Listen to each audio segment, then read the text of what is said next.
اپنے طرف سے کہہ دیا، بلکہ نہیں، رب ذو جلال کے محبوب صلی اللہ علیہ وسلم اپنے حجرہ مبارک سے تشریف لائے۔ مسلم شریف کی حدیث پاک ہے، لوگ کہتے ہیں کہ حدیث سے ثابت کرو، مسلم سے ثابت کرو، بخاری سے ثابت کرو، قرآن سے ثابت کرو کہ کہاں لکھا ہے میلاد؟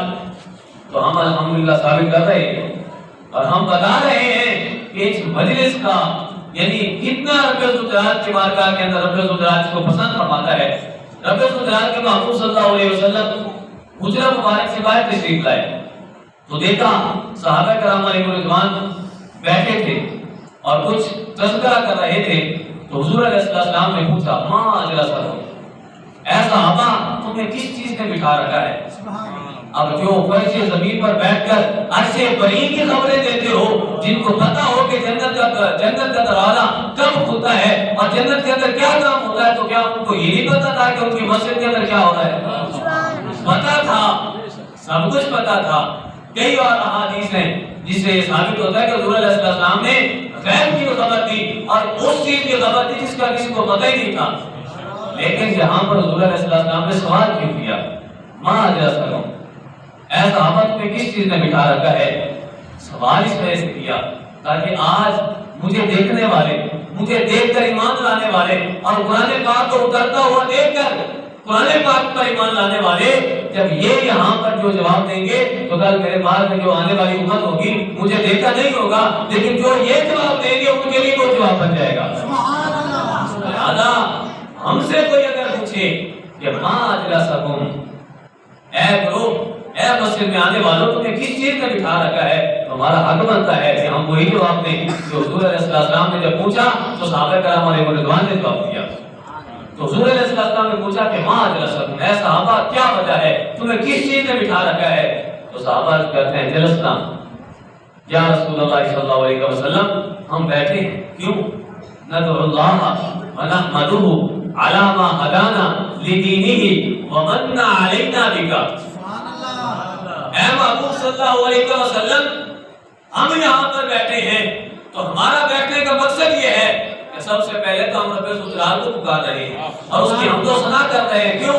کیونکہ رب ذو جلال نے کفر اور شرک کے اندھیروں سے ہمیں اسلام کے راستے پر چلایا اور ہمیں ہدایت بخشی، اور محبوب صرف اور صرف یہ نہیں کر رہے کہ ہمیں ہدایت دی اس پر ہم رب ذو جلال کا شکریہ ادا کر رہے ہوں، بلکہ رب ذو جلال کی بارگاہ میں عرض کرنے لگے اے محبوب ومن علینا بک، اور محبوب تمہاری آمد سے جو ہم غریبوں پر نعمت عظمیٰ کا جو ہمیں عطا ہوئی نعمت عظمیٰ، رب ذو جلال کا اس بات پر بھی شکریہ ادا کر رہے ہیں۔ صحابہ کا مفہوم یہ تھا کہ آ گئے مصطفیٰ آ گئے، یعنی ہمیں جب مصطفیٰ مل گئے تو اور ہمیں کیا چاہیے، جب مصطفیٰ ہمیں مل گئے تو اور کیا چاہیے؟ تو صحابہ کرام علیہ رضوان نے عرض کی یا رسول اللہ صلی اللہ علیہ وسلم، ہم یہاں پر اس وجہ سے بیٹھے ہیں کہ پہلے تو رب ذو جلال کا شکریہ ادا کر رہے ہیں، رب ذو جلال کی حمد و ثنا کر رہے ہیں کہ اس نے ہمیں دین کی طرف ہدایت عطا فرمائی، اور پھر ومن علینا بک، اور محبوب تمہیں بھیج کر جو ہم پر احسان کیا ہے اس کے لیے بھی رب ذو جلال کا شکریہ ادا کر رہے ہیں۔ تو آج ہمارے یہاں پر بیٹھنے کا مقصد کیا ہے؟ ہم یہاں پر کیوں بیٹھے ہیں؟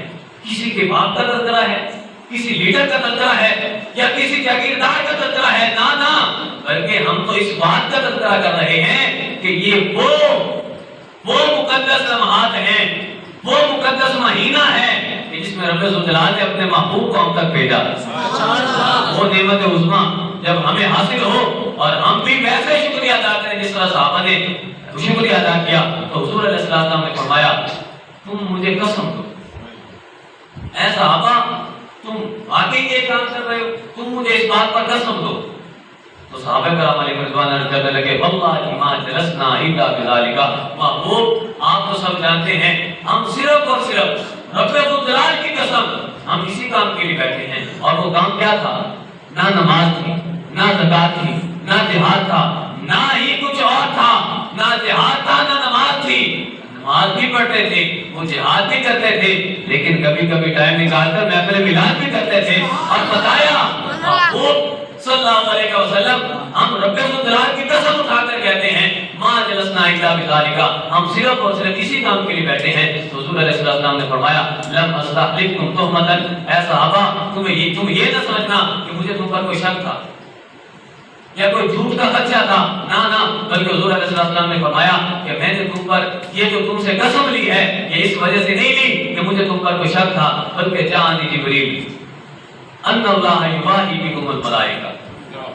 اب یہ شان ہے محفل ملوک میں بیٹھنے والے کی، یہ شان ہے نعمت عظمیٰ کے حصول پر رب الجلال کا شکریہ ادا کرنے والے کی کہ آج ہم یہاں پر آمد مصطفیٰ مرحبا کے نعرے لگا رہے ہیں اور رب الجلال کی نعمت پر شکریہ ادا کر رہے ہیں، تو اس پر جو رب الجلال کے محبوب کی طرف رب الجلال نے جو بشارت بھیجی کہ اے محبوب اپنے صحابہ کو بتا دو، اپنے غلاموں کو بتا دو کہ ان اللہ یباہی بکم الملائکہ۔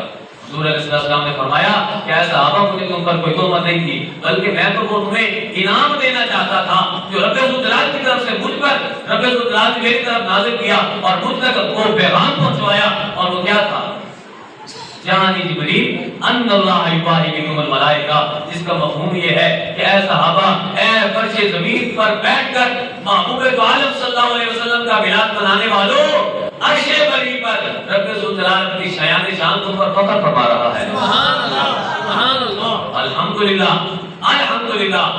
آج اگر ہم سے کوئی پوچھتا ہے ما اجلسکم، اے لوگو، اے بادشاہ والو، تمہیں کس چیز نے بٹھا رکھا ہے؟ کیا وجہ ہے کہ تم اپنے بستر چھوڑ کر آئے ہو؟ کیا وجہ ہے کہ تم اپنی اولادوں کو چھوڑ کر آئے ہو؟ اور کیا وجہ ہے کہ تم گھر کو چھوڑ کر مسجد کے اندر تشریف لائے ہو؟ تو وجہ کیا ہے؟ ہم جواب دیں گے ندعو اللہ و نحمدہ علی ما ہدانا لدینہ ومن علینا بہا۔ اور پھر اگر کوئی ہم سے قسم لینا چاہے تو یقیناً آپ قسم دے سکتے ہیں نا، تو ہم کہیں گے واللہ ما جلسنا الا بذالک، رب الجلال کی قسم ہم صرف اور صرف اسی وجہ سے بیٹھے ہیں۔ تو میرا یہ وجدان کہتا ہے رب الجلال کی بارگاہ کے طرف سے، رب الجلال کی بارگاہ سے اگر وہاں پر فرشتہ حضرت جبریل امین خوشخبری لے کر آئے تھے تو وہی خوشخبری آج ہمارے لیے بھی موجود ہے کہ ان اللہ یباہی بکم الملائکہ، اے محبوب کا تذکرہ کرنے والوں، رب الجلال کا شکریہ ادا کرنے والوں، رب الجلال تم پر فخر فرما رہا ہے۔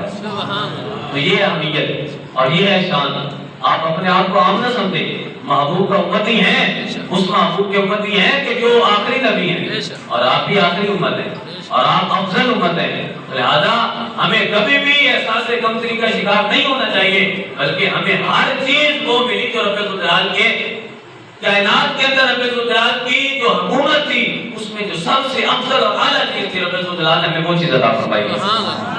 تو اب میں نعت رسول مقبول صلی اللہ علیہ وسلم